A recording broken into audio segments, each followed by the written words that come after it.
So I'm thinking about a few years back, I was placed in a position, a supervisory position, and I waited about a year before I decided to make any changes, just felt everything out.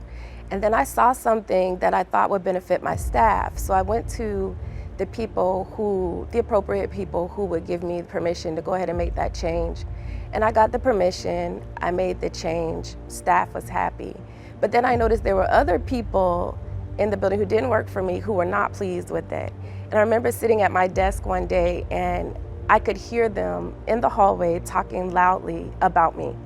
And I mean, they were talking with the intent, it felt like, for me to hear the negative things that they were saying, to include some of the stuff, who does she think she is? I'm gonna go above her head. And so as I sat there and I listened to this for 15 minutes seemed like forever. It might as well have been 2 days.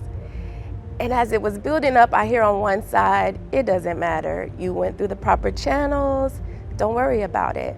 And then on the other side, I hear, they are taking you for granted. They think that you're so nice and you won't say anything and you won't confront them.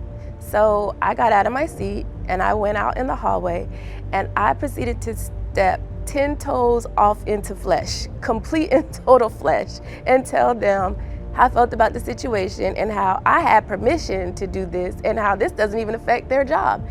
And instead of going with the side that was saying, you could have had this conversation in love, you could have had this conversation in understanding and help them understand how you went about it and your reasons for making the change were truly to benefit my staff in a positive way and not to affect anyone else's job.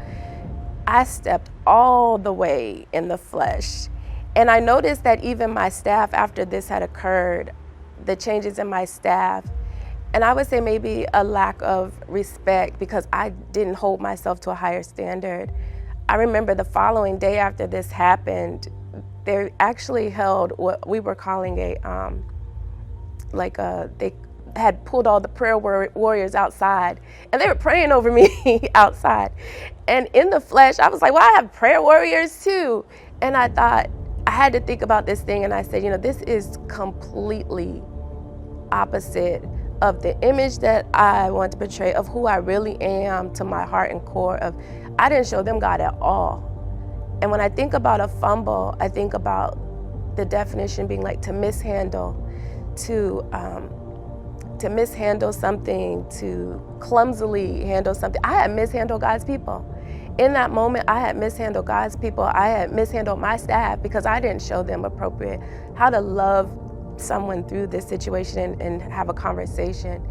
So as I went to God about this, noticing the changes in my office, I had to pray and fast on the change of the dynamics in the county, the change of the dynamics in my office, the change of the dynamics in my heart.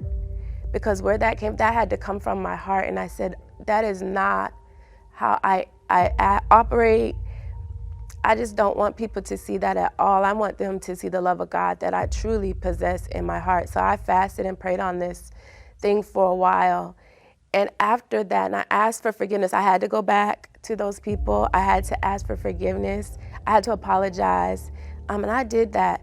But afterwards, I started to see the complete change, the shift even in my staff, just in the office, the dynamics between each other. They love each other more. We show each other way more respect. Other people in the county, just the respect that I wasn't getting. Being a female in my position already was hard. Being a female in that position where a lot of men are in the higher positions, there was no respect for a woman in that position. I had heard even men saying, I will quit if a woman is in certain positions in the county.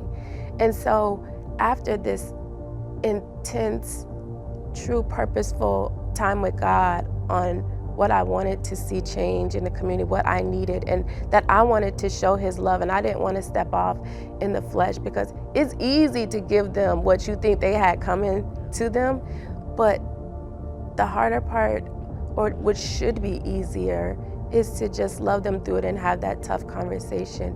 So I asked God to forgive me for mishandling His people, because at the bottom line, those are His children, and I mismanaged them.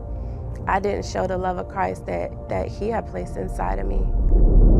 I think even with my staff, when we sit down and we have the conversations, we staff all the time, and we'll go back and forth on our thoughts on things. And so I have to remind them of where we are. Everyone in my office is a believer. And so I have to remind them that we can't act off of our emotions. You know, it's easy to act off our emotions in that moment, in that tiny space of time of how we're feeling right then. But this is beyond that. This goes beyond that. This is lifelong. And it has helped even change the way they react to the youth that we serve. Even when we're having conversations and you're having those tough conversations with youth, it's easy to belittle or to demean them thinking that they're younger. But no, we have to show respect and show the love of God in them, and even showing the love of God to parents who are making mistakes, because we remind ourselves we're all parents, and we have to show those parents respect too and help them love their children through the situations. And I think the easiest way to do that is when you have the love of God, it changes how you show that love.